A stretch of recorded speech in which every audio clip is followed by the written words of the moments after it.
Iya, terima kasih Anda masih bersama kami di Jelang Pilkada. Pak Pram, sekarang zamannya sosial media lagi booming. Ini apakah juga nantinya dimanfaatkan oleh KPU dalam melakukan sosialisasi terkait tahapan-tahapan pilkada?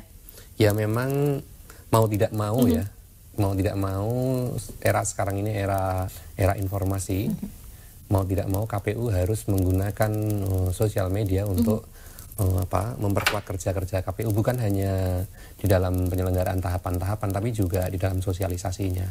Kita harus memaksimalkan fungsi media sosial, bukan hanya untuk narsis-narsis, tetapi yang jauh lebih penting untuk menyampaikan informasi terkini dan dari sumber pertama tentang apa yang dilakukan oleh KPU. Nanti strateginya seperti apa Pak Pram? Menggunakan media seperti apa dalam melakukan sosialisasi?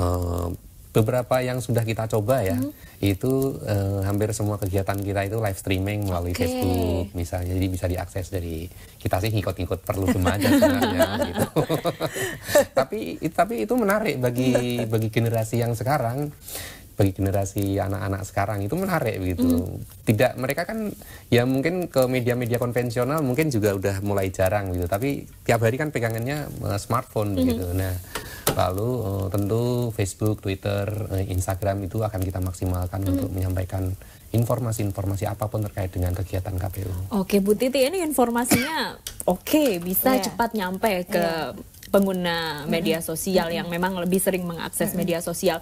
Tapi di sisi lain, apa-apa bisa menjadi viral, bisa menjadi masalah, bisa menjadi polemik. Pendapat Anda? Iya, makanya pentingnya informasi dari KPU, karena kan KPU itu adalah institusi yang paling dipercaya untuk informasi soal penyelenggaraan pemilu. Jadi semua yang berkaitan dengan tahapan, berkaitan dengan teknis kepemiluan, KPU adalah sumber yang paling bisa dipercaya. Kan nggak mungkin KPU-nya nyebarin hoax ya. Betul. Nah, yang kedua soal calon, ya sumber yang bisa dipercaya adalah akun resmi pasangan calon.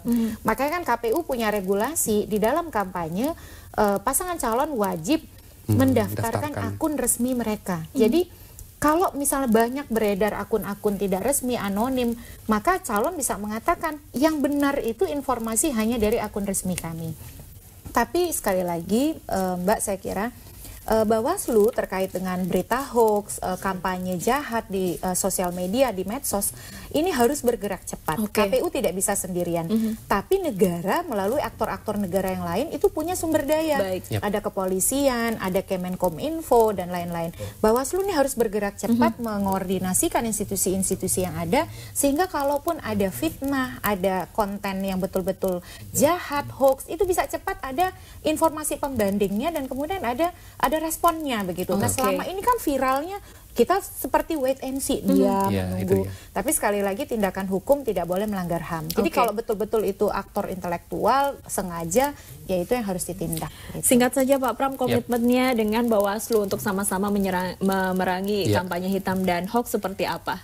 Ya, kita ini kan pengen pilkada atau pemilu kita berlangsung bukan hanya demokratis, bukan hanya jujur adil, tetapi juga beradab. Dan kita ingin kampanye-kampanye pemilu kita itu ingin memberi informasi yang benar kepada publik terkait dengan kapasitas, background, prestasi, rekam jejak gitu ya. Jadi bukan kampanye itu diisi dengan isu-isu yang negatif.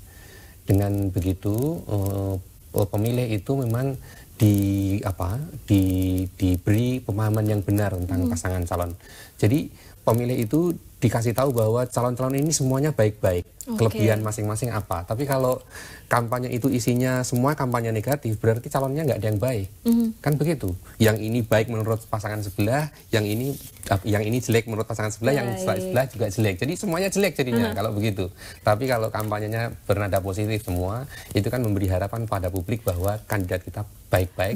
Silahkan pilih yang terbaik di antara Terima kasih Pak Pram, Bu Titi, dan pemilih tentu saja diharapkan untuk jeli menjatuhkan pilihannya dan melihat dinamika politik yang ada di daerahnya. Dan pemirsa, ini adalah akhir dari jumpa kita di Jelang Pilkada hari ini. Saya Ayu Wardani pamit, terima kasih, sampai jumpa.